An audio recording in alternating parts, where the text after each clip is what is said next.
The camel-colored wool coat hung in our bedroom closet exactly where it had hung every winter for the past 12 years, a steadfast presence among the seasonal rotations of my husband's wardrobe. And on that particular Thanksgiving morning, as pale November light filtered through our curtains and cast long shadows across the hardwood floors I had polished to gleaming just the day before, I reached for it with nothing more significant on my mind than the mundane domestic concern that it should be sent to the dry cleaners before the real cold settled into our Connecticut town and Robert would need it for his daily walks through the neighborhood he had designed so many of the houses in during his years as an architect. I had already been awake for 2 hours by then, moving through the familiar choreography of holiday preparation with the practiced efficiency of a woman who had hosted 38 Thanksgiving dinners in this very house, checking and rechecking my mental lists while the turkey sat in its brine in the spare refrigerator in the garage and the pies cooled on racks in the pantry, their scent of cinnamon and nutmeg already beginning to perfume the air throughout the first floor.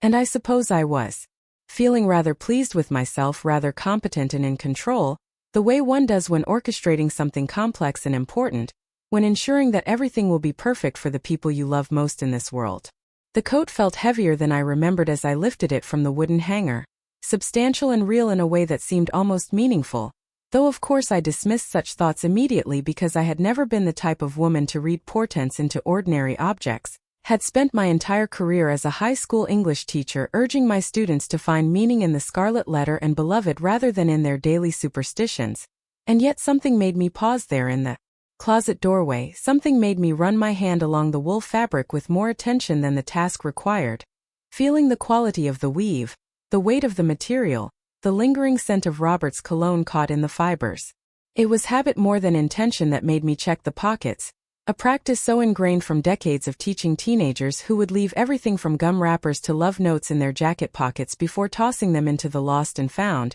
and from years of marriage to a man who was brilliant with blueprints and structural calculations but who could never quite remember to empty his pockets before I gathered the laundry, and my fingers slipped into the right pocket expecting to find perhaps a receipt from the hardware store or a folded newspaper clipping about some architectural detail that had caught his interest. Certainly nothing more significant than the small debris of everyday life that accumulates in the spaces we don't think to examine. The velvet box was small enough to fit in my palm, smooth and unmistakable in its purpose even before I drew it out into the light, and I remember thinking with perfect clarity and strange detachment that this was one of those moments that would divide my life into before and after, that I was standing on the edge of something that would change everything I thought I knew about my existence. And yet my hands remained steady as I held it there in the soft morning light, as I looked at the elegant Cartier logo embossed on the top, as I felt the quality of the craftsmanship in something that had clearly cost more money than Robert and I typically spent on anything that wasn't a necessary repair to the house or a contribution to Sarah and David's children's education funds.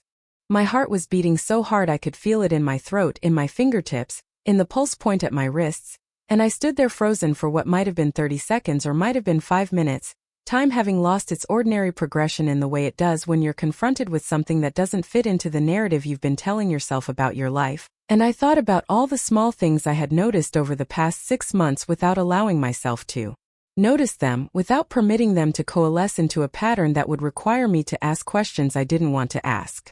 Robert had been distant lately, preoccupied in a way that went beyond his usual quiet contemplation, staying out later than his golf game should have taken, coming home with a distracted air and a tendency to shower immediately as though washing away not just the physical evidence of his day but something less tangible, something that clung to him like guilt or secrecy, and he had started wearing a new cologne, something younger and more assertive than the subtle sandalwood scent he had worn throughout our marriage, and he had been going to the gym with a regularity that seemed less about health and more about vanity, about wanting to look good for someone, about wanting to be seen as vital and attractive rather than simply as the 65-year-old retired architect who had settled into comfortable domesticity. I opened the box with fingers that trembled despite my attempt at composure, and the emerald ring inside caught the morning light and threw it back in green fire. A stunning piece of jewelry that was absolutely, definitively, categorically not for me, because I had never worn emeralds in my life, had never expressed interest in them, had always preferred the simple gold wedding band Robert had placed on my finger 38 years ago, and the small diamond studs he had given me on our 10th anniversary, and this ring was a statement piece, a declaration. Something meant for a woman who was not a 62-year-old retired English teacher with sensible shoes and reading glasses on a chain around her neck. The room seemed to tilt slightly, the way it does when you stand up too quickly or when you receive news that your brain cannot quite process, cannot quite integrate into the existing structure of your understanding, and I had to reach out and steady myself against the doorframe, had to remind myself to breathe, had to fight against the urge to sink down onto the floor of our bedroom closet and simply cease to exist for a while, to pause the progression of this morning and this discovery and this terrible unraveling of everything I had believed to be solid and true and permanent in my life. But even in that moment of vertiginous panic, the teacher in me, the analyst, the woman who had spent decades parsing meaning from text and subtext, noticed something that didn't quite fit, noticed that there was a small slip of paper tucked beneath the velvet lining of the box, and I pulled it out with shaking hands to find a receipt, itemized and dated 3 weeks prior, listing 2 pieces of jewelry purchased on the same transaction. One emerald ring, exactly like the one nestled in the box I held, and one diamond pendant, which was conspicuously absent from Robert's coat pocket, which was presumably already around the neck of whatever woman had inspired my husband to spend what appeared to be several $1,000s on jewelry that had nothing to do with our anniversary or my birthday or any occasion that involved me at all. The evidence of 2 pieces of jewelry was somehow worse than one, suggested a pattern rather than an impulse, suggested planning and intention and a double life that had been unfolding parallel to our marriage while I taught my classes and graded my papers and planned our dinner parties and believed, with the kind of faith that comes from decades of shared history, that I knew this man, that I understood the contours of his character, that our life together was exactly what it appeared to be, rather than a performance concealing something darker and more painful underneath. I heard Sarah's car in the driveway, the familiar sound of her Toyota pulling up earlier than I had expected, and I realized with a start that I had been standing in the closet doorway for far longer than I had intended, that I was in danger of being discovered in this moment of raw vulnerability and confusion, and some instinct for self-preservation, some deeply ingrained habit of protecting my daughter from my own pain and uncertainty, made me carefully, methodically, deliberately place the ring box back into Robert's coat pocket exactly as I had found it, made me hang the coat back on its hanger with the same care I would have taken with a piece of evidence at a crime scene, preserving everything exactly as it was so that I could return to it later, could examine it again when I had more time to think, to plan, to decide what to do with this information that had detonated in my hands like a small, elegant bomb.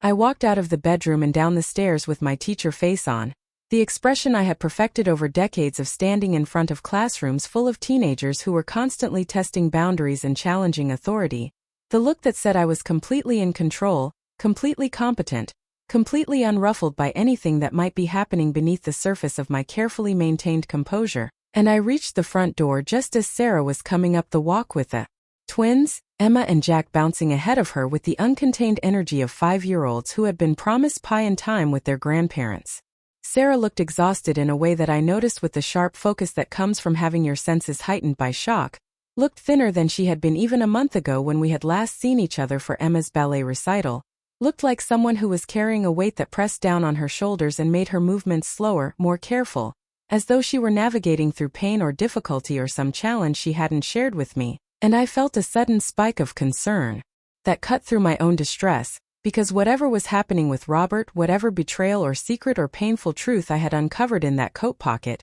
my daughter was clearly struggling with something, and the maternal instinct that had governed so much of my life for the past 34 years kicked in with its familiar urgency. "Mom, you're up early," Sarah said as she reached the porch, and I could hear the effort it took her to inject cheerfulness into her voice, could see the way she was performing normalcy the same way I was, and I wondered with a sudden terrible clarity whether she knew something about Robert, whether she had been protecting me from the knowledge of his infidelity, whether this was why she looked at me sometimes with what I had interpreted as concern but might actually have been pity. I hugged her carefully, noting the sharpness of her shoulder blades under her sweater, the way she seemed almost fragile in my arms when she had always been so strong, so capable, so much like me in her determination to handle everything herself, to never burden others with her problems, to maintain the appearance of having it all together even when things were falling apart behind the scenes, and I felt the weight of all the things we weren't saying to each other, all the secrets we were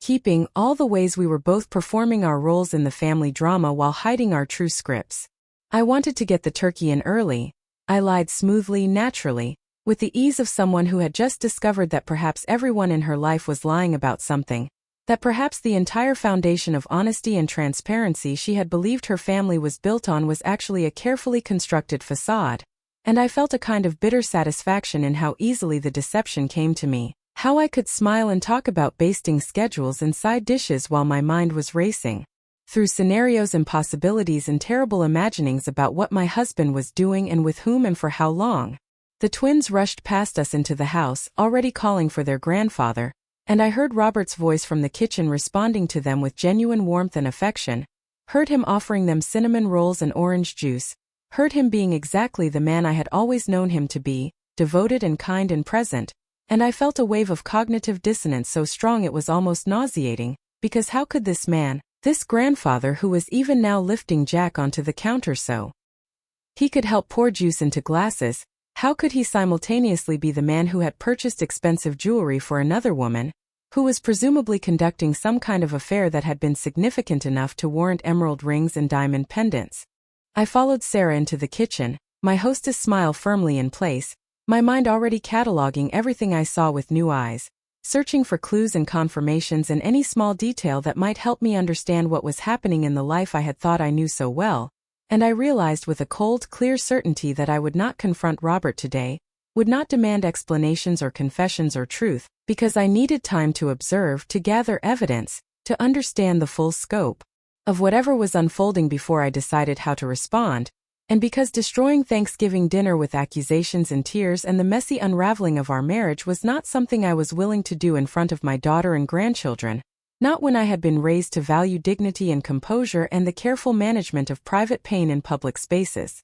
So I smiled at my husband across the kitchen, smiled at the man who had shared my bed for 38 years, who had built this house with his own architectural plans and had promised me when we moved in that it would be filled with love and laughter and the kind of family life that would sustain us through everything, and I saw him smile back with what looked like genuine warmth and affection, and I thought about all the literature I had taught over the years, all the stories about betrayal and deception and the gap between appearance and reality,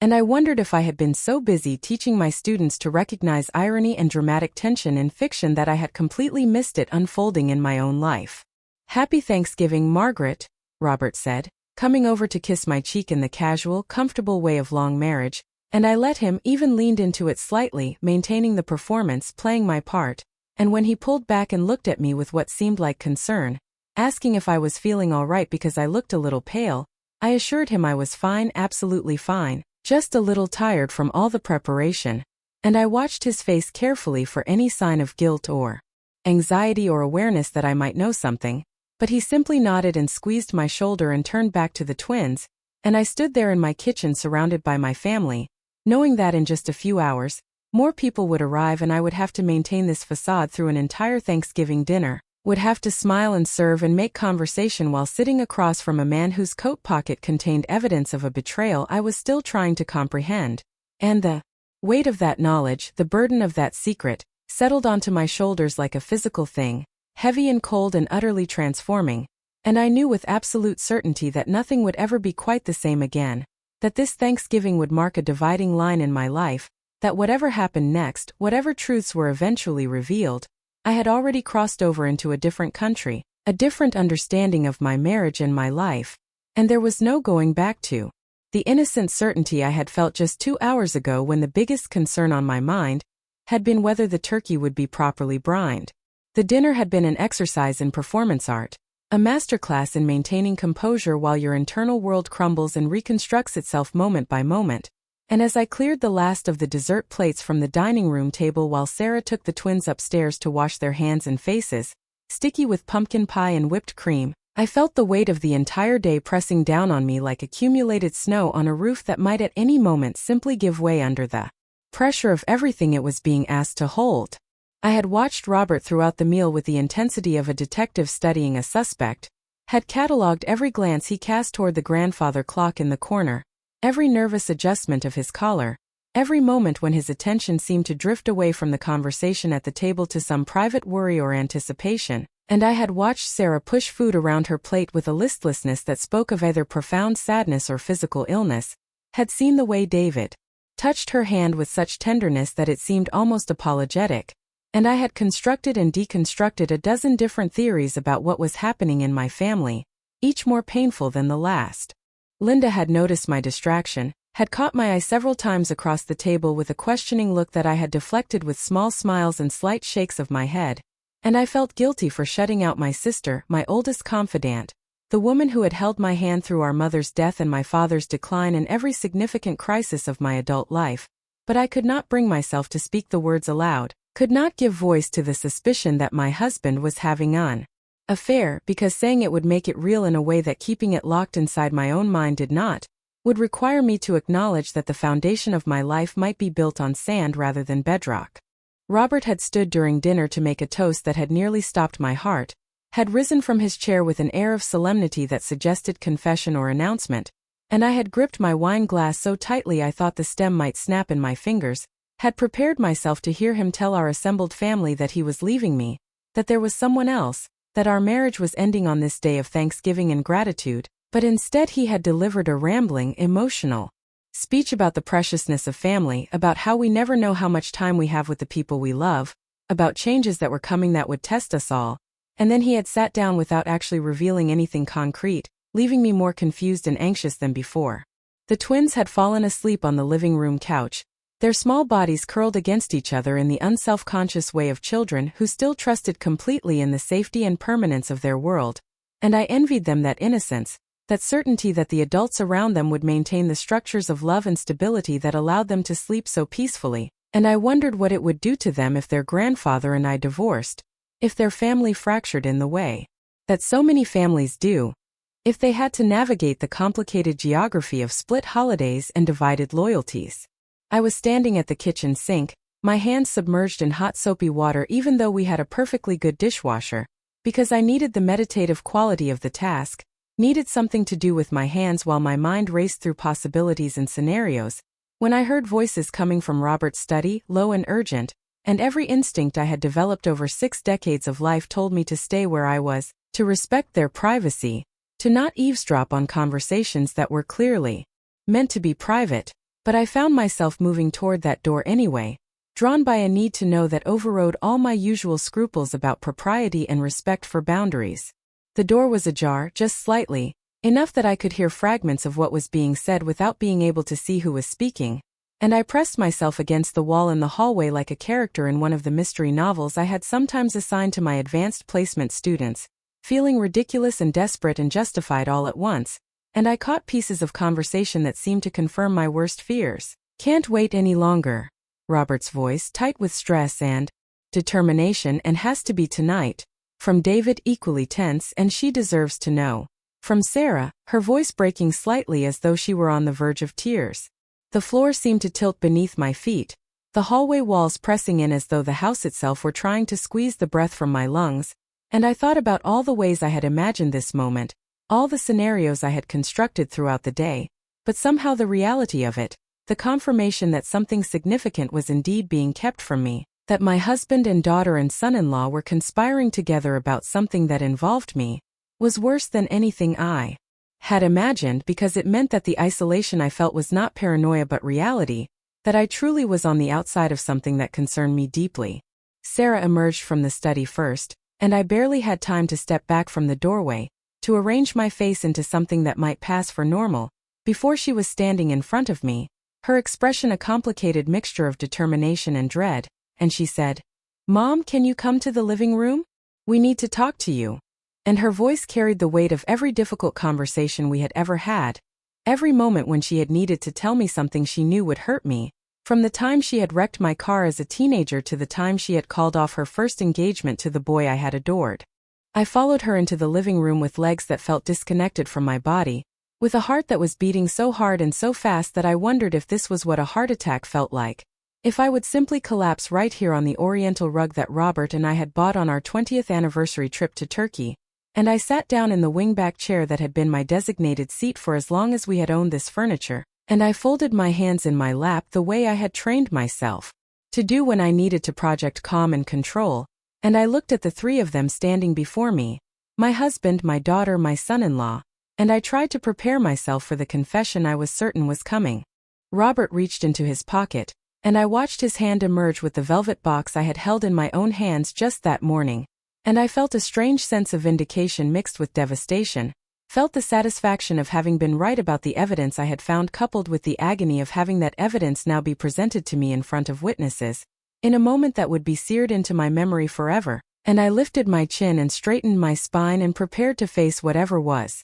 coming with as much dignity as I could muster. But then Sarah stepped forward, moved to stand beside Robert, and David joined them, creating a united front that confused the narrative I had constructed, and Sarah spoke, her voice trembling but clear, saying words that I could not at first make sense of because they were so completely different from what I had been expecting. "Mom, I need to tell you something. 6 months ago, I was diagnosed with breast cancer." The room seemed to reorganize itself around those words. Every assumption I had made throughout the day suddenly revealed as catastrophically wrong, every suspicion and fear and imagined betrayal dissolving in the face of this new and terrible reality, and I felt as though I were falling even though I was sitting perfectly still, felt as though the ground had opened up beneath me but in a completely different direction than I had anticipated, and I could not speak, could not move, could only stare at my daughter as she continued talking, explaining about the diagnosis, the lumpectomy, the chemotherapy, the secrecy she had maintained because she did not want to worry me until she knew whether the treatment was successful. Robert was crying openly now, tears streaming down his face as he explained that Sarah had made him promise not to tell me, that he had been attending support groups for families of cancer patients during all those evenings I had assumed he was at the golf club or having an affair, that he had been carrying this terrible secret for months while watching his daughter suffer through treatment,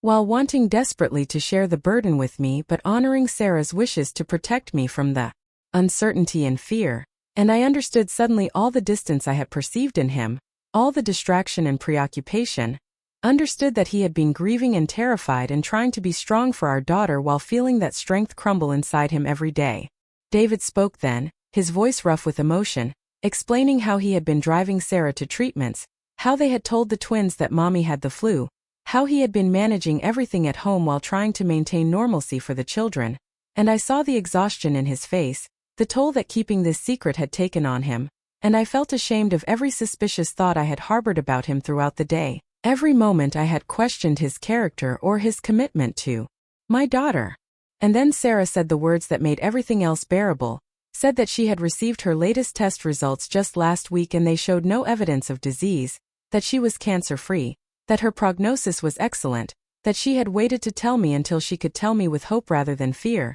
and I finally found my voice, finally found my ability to move, and I stood up from the chair and crossed the room to my daughter, and I wrapped my arms around her with a fierceness that came from months of not knowing she needed to be held. From a day of fearing I was losing my husband when what I should have been fearing was something so much worse and so much more real. Robert explained about the jewelry then, pulling the emerald ring from the box and explaining that it was for Sarah, that emerald was her birthstone, that he had wanted to give her something beautiful to mark her survival, to celebrate her strength, and then he told me about the diamond pendant, the piece that had been missing from his coat pocket, explained that he had already taken it to be engraved with a message for me, to my strength, love Robert, because he said I had been his anchor through these terrible months even though I had not known what storm he was weathering, because my steadiness and my love had sustained him even when he could not tell me why he needed sustaining. I felt the guilt wash over me then, the shame of my suspicions, the horror of having spent an entire day watching my husband and constructing narratives of betrayal when he had been suffering in silence, when he had been honoring our daughter's wishes even at the cost of the intimacy and honesty that had always characterized our marriage, and I tried to apologize but Robert stopped me, pulled me into his arms and said that he understood, that he knew how his behavior must have looked, that he did not blame me for drawing the conclusions I had drawn from the evidence I had found. Linda appeared in the doorway then, having heard the commotion, and when we explained what had happened, she too began to cry, and soon we were all crying and laughing and holding each other in the way that families do when they have faced something terrible and survived it, when they realize how close they came to losing something precious and how grateful they are to still have it. And I looked at Sarah, really looked at her, and saw not the signs of betrayal I had been imagining throughout dinner but the signs of recovery, the way her color was better than it had been in months, the way she was standing straighter, the way hope had replaced the fear I now realized had been shadowing her eyes. We stayed up late that night, talking about Sarah's journey through treatment, about the moments when she had been most frightened, about the kindness of nurses and the skill of her oncologists, about the way David had held her hand through every infusion and every scan, about how the twins had sensed something was wrong but had been too young to understand what, and I marveled at my daughter's strength, at her determination to protect me even while she was facing the fight of her life, and I understood that she had been doing for me what I had always tried to do for her, creating a shield against pain and fear and uncertainty. Robert gave Sarah her ring, and it looked beautiful on her hand, the green stone catching the light and throwing it back like a promise of spring after a long winter. And he promised that my pendant would be ready next week, that he had wanted both pieces to be presented tonight after Sarah revealed her recovery, that this Thanksgiving was meant to be a celebration of survival and gratitude, and the preciousness of the family bonds that had held them all together through the darkest months. Much later, after Linda had finally gone home and Sarah and David had carried the sleeping twins out to their car with promises to see us again soon, after the house had been cleaned and the leftovers put away and the dishwasher loaded and started, I stood in our bedroom and looked at myself in the mirror, and I thought about the woman I had been that morning when I had found the ring box, about the fear and suspicion and certainty I had felt, about the entire narrative I had constructed from incomplete evidence and my own anxieties about aging and relevance and the stability of long marriages. Robert came up behind me and wrapped his arms around my waist, and we stood there looking at our reflection, two people in their 60s who had just survived a test they had not known they were taking, and I confessed everything to him then, told him about finding the ring, about the conclusions I had drawn, about the way I had watched him throughout dinner, about every terrible thing I had imagined and feared, and instead of being hurt or angry, he actually laughed and said that he had known something was wrong, had felt me studying him, had wondered what I was thinking but had been too consumed with his own anxiety about Sarah's revelation to pursue it. I told him I had been thinking about The Great Gatsby during dinner, about all the literature I had taught over the years about appearance versus reality, about masks and performance and the gap between what we show the world and what we actually are, and he said that we were not a tragedy, that we were a love story with some scary chapters, that every long marriage has moments of doubt and fear and misunderstanding, but that what matters is how we come through them, whether we emerge more connected or more fractured. And I realized that he was right, that the test was not whether we face difficulties but how we face them together. I thought about all the ways the day could have gone differently, all the ways my fear could have pushed me to confront rather than observe, to accuse rather than wait, to destroy rather than preserve, and I felt grateful for whatever instinct had made me patient, had made me willing to sit with uncertainty rather than demand immediate answers, because if I had confronted Robert that morning, if I had accused him of infidelity without knowing the full story, I would have added pain to a situation that already contained more than enough suffering, would have broken something between us that might not have been easily repaired.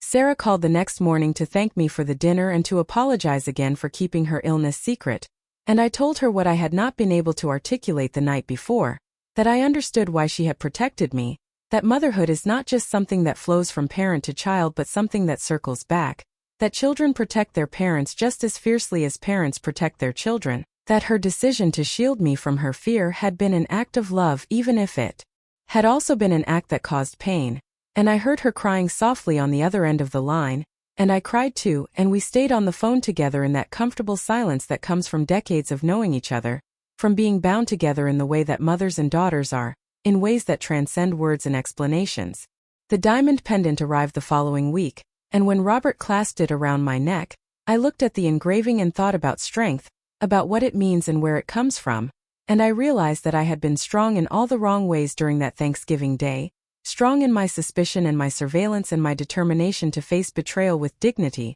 when what I should have been strong in was my trust, my faith in the man I had loved for nearly 4 decades, my belief in the fundamental goodness of the family we had built together. I wear the pendant every day now, and sometimes I touch it absently and think about that Thanksgiving, about the ring box in the coat pocket and the dinner where I smiled through every course while my mind constructed elaborate fictions about infidelity and betrayal, about the moment when all my careful theories collapsed in the face of a truth that was both more terrible and more beautiful than anything I had imagined, and I think about how we see what we expect to see, how fear can warp perception, how the stories we tell ourselves can blind us to the stories that are actually unfolding around us. Sarah's hair has grown back now, shorter than before but thick and healthy, and when I watch her playing with Emma and Jack in our backyard during our now weekly family dinners, I feel a gratitude so profound it sometimes takes my breath away, gratitude that she survived, that modern medicine gave us more time with her, that we did not have to learn to live in a world that did not contain her light and her laughter and her fierce maternal love. And I understand that Robert's secrecy, painful as it was, had been his way of honoring our daughter's agency, of respecting her right to manage her own crisis in her own way, even when it cost him the comfort of sharing his fear with me. I sometimes think about the woman I was that morning in the closet, holding that velvet box and constructing narratives of betrayal, and I feel compassion for her, for the fear that drove her imagination, for the vulnerability she felt about aging and relevance and the stability of long love, and I understand that she was not wrong to feel those fears, only wrong in where she directed them, and that the real story was not about romantic betrayal but about the ways that families carry each other through darkness, about the ways we protect and shield and sometimes wound each other in our attempts to spare each other pain. This is what I have learned, that love is not the absence of fear or doubt or misunderstanding, but the willingness to sit with those difficult feelings, to wait for fuller understanding, to trust in the accumulated evidence of years rather than the fragmentary evidence of a single moment, and that the stories that define our lives are rarely the stories we think we are living, that the truth is often stranger and more complicated and more beautiful than the fictions we construct in moments of fear and uncertainty, and that the greatest gift we can give each other is not the absence of difficulty but the presence of grace, the willingness to forgive each other for being human, for being fallible, for sometimes choosing silence when we should speak and speech when we should be silent, and that in the end, what matters is not that we navigate perfectly but that we navigate together, holding each other through the storms, celebrating each other in the sunshine, and trusting that the love we have built over decades is strong enough to weather whatever revelations the next pocket might hold.